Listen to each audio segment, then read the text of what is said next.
Iniisip mo pa rin ba yung sinabi ng dati mong asawa? Baka totoo nga, na isa lang akong hampas lupa, na hindi nagaganda ang buhay. Ano ka ba? May anak ka na umaasa sa'yo. Tsaka, magkakatrabaho ka na, di ba? Hindi ko na alam. Sobrang bigat na. Pero salamat, Susan. Napagaan mo loob ko.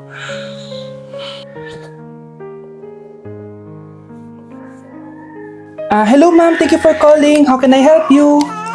Baby, wag ka muna umiyak please. Sorry ma'am, ako muna bahala kay Scarlett ha. Mag-focus ka lang dyan. Thank you, Susan. Yes ma'am, I will help you. Scarlett, pagtanda mo, magiging proud sa'yo ang tatay mo. Tay, papasok na ako ng school ha. Grabe na talaga anak ko, oh. Dalaga na talaga.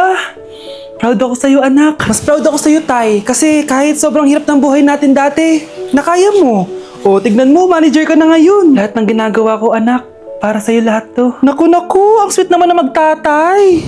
Sana, ikaw na lang naging nanay ko, Tita Susan. Ha? Ano ka ba, Scarlett? Oh, sige na, malilate na pala ako. Bye tayo, bye tita. Hi, first day of school. Sana maging masaya tong chapter ng buhay ko. Kailangan may picture ako. Hoy, cellphone ko! Akala mo ba makakatakas ka? Balik mo yan. Miss, cellphone mo ba to? Cellphone ko. At doon nagsimula ang kwento naming dalawa. Sa susunod kasi, mag-ingat ka. Salamat ah. Simula nun, palagi na kami sabay kumain. At syempre, nagsishare ng baon. Palagi din kami tumatambay pag walang teacher at pinagchichismisan namin ang mga classmates namin. Sabay din kami umuwi hanggang sa... Uy Scarlett, tara, sabay na tayo umuwi. Sige tara, kunin ko lang yung mga gamit ko ha. Oh, kanino galing yan? Eto, binigay nung crush ko. Wow, ganda. Oh, tara na, uwi na tayo ha. Di na pala ako sasabay umuwi. May gagawin pa pala ako. Sige na. Hoy, sabi mo sabay tayo umuwi. Ano nangyari dun?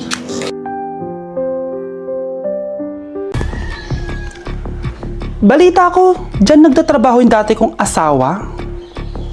Siguraduhin yung masisisante nyo yan. Dahil ayaw ko ng peste sa kumpanya ng asawa ko. Naintindihan?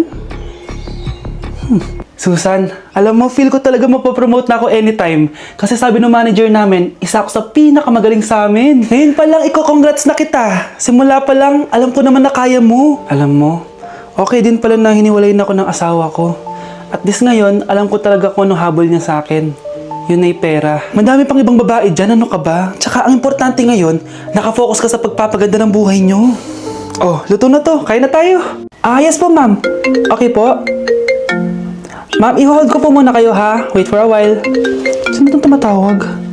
Sir Ramon, may bad news po ako sa'yo. Ayaw ka po ng boss namin. Ano? Kaya tatanggalin ka sa trabaho. Anong tanggal ako sa trabaho, ha? Utos lang po sa amin. Hindi pwede yun. Sorry sir, humanap ka na lang po na ibang trabaho. Bakit puro na lang kamalasan dumadating sa buhay ko? Ay. Si Michael ba yun? Michael! Scarlett, bakit pinauna mo ako umuwi kahapon? Di ba palagi tayo sabay umuwi? May ginawa ako. Tsaka baka magselos yung nagbigay ng bulaklak sa'yo. Para ka namang ano dyan? Tsaka alam mo, na-realize ko, hindi ko na pala siya crush. Tara na nga, manood na lang tayo ng movie sa bahay, yung horror. Sige na nga. Michael? Ma? Ano ginagawa mo dito ha?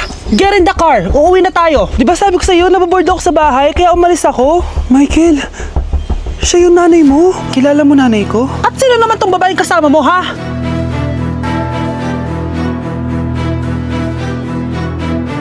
Ikinalulungkot ko pero hindi na siya makakita. Masyado nang malala ang damage sa mata niya. Mahal, hindi tayo susuko, ha? Gagaling ka. Mahal, huwag ka na magpa-stress. Ginawa naman natin lahat, di ba? Mahal, magpahinga ka muna dito, ha?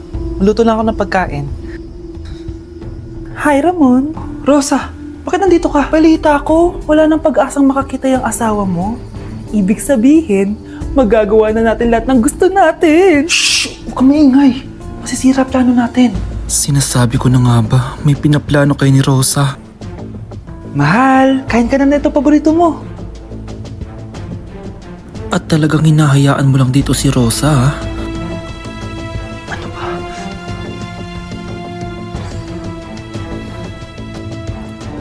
Walang iya kayo? Sa harap ko pa talaga at sa sarili kong bahay?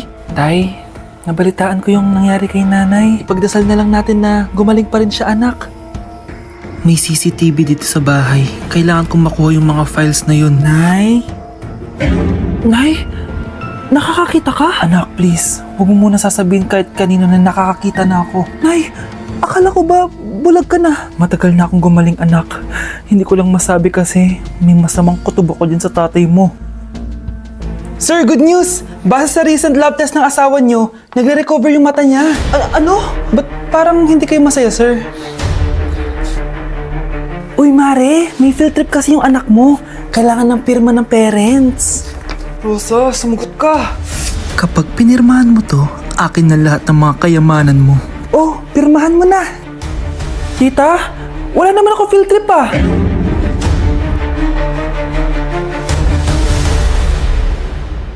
Kapag pinirmahan mo to, akin na lahat ng mga kayamanan mo. Oh, pirmahan mo na. Tita, wala naman ako field trip ah.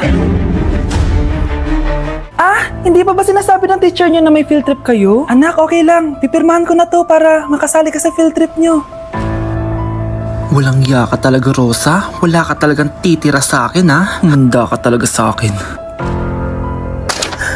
Mabilis ka talagang utuin, Susan. Salamat, Mare. Ramon, napapirma ko na siya. Atin na ang bahay, pera at mga ari-arian niya. Magaling ka talaga, Rosa. Kaso kailangan na natin kumilos na mabilis. Kasi sabi ng doktor, nagre-recover na yung mata niya. Ano? Kaya bukas na bukas din, papalayasin na natin sila. Total, nakuha na natin ang gusto natin. Nay, bakit mo pinirmahan yun, ha? Maliban natin kung ano nilalaman ng papel na yun. Huwag kang mag-alala, anak. Malapit nang matapos ang maliligayang araw ng tatay mo at ng kabit niya. Tita, bakit may dala kang maleta? Aba, syempre. Lilipat na ako dito sa bago kong bahay. Ano? Tay, ano ibig sabihin na to, ha? Nakalagay dito sa papel na pinirmahan ng nanay mo na amin na tong bahay, mga sasakyan niya at ang mga pera niya. Napakahayop nyo! Bakit ang ingay? Ano nangyayari? Nay, kinuha na nila lahat sa atin! Ayan, magsama kayo mag-ina. Ngayong nasa amin na ang lahat, pwede na kayong lumayas. Ramon, magse-celebrate tayo, ha? Ang galing nyo din, no? Ha? Nakakakita ka? Bago kayo mag-celebrate, i-check nyo muna kung pirma ko ba talaga yung nakalagay dyan. Hindi pwede to! Tay! Attorney! Kita mo naman kung ano ginawa na tong dalawang to, di ba? At nandito na rin ang ebidensya na magpapatunay na naghaharutan sila sa loob ng bahay ko. Anong gagawin niyo sa amin, ha? Mahal, huwag mo naman gawin sa amin to, please, oh. Magbabago ako, please. Oh, sorry kung natatapakan kayo pagka-love team nyo, ha? Arestuhin nyo na yung mga yan. Mag-celebrate kayo sa kulungan. Kayong dalawa, sumama na kayo sa akin sa presinto.